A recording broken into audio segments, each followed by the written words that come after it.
Alright, hi, it's Matt from Mad Bees, and today's Maintenance Monday. We're going to take a look at a machine that came in today. So the customer brought it in for a typical maintenance, clean oil and adjust, and says it's skipping stitches. So once I pop the covers off, I found it's a big mess inside here. And this is what happens if you don't bring it in for maintenance and you use it a lot. It likes to accumulate a lot of lint and debris in there, which can cause a whole host of problems. Um, Once you get a lot of buildup in here, you can have trouble with the feed dogs, because this affects that. So with buildup in there is the feed dogs.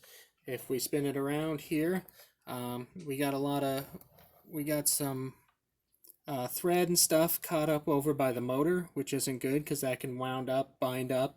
You can probably burn out your motor. If the lint is getting in the motor, it causes it to work a lot harder, and you may end up burning your motor out. We're spinning around again. We got a lot of lint here that can build up. This buildup in here can completely clog up, and this can affect the hook driver inside there that's moving the hook path. Another thing to look at is the needle up here.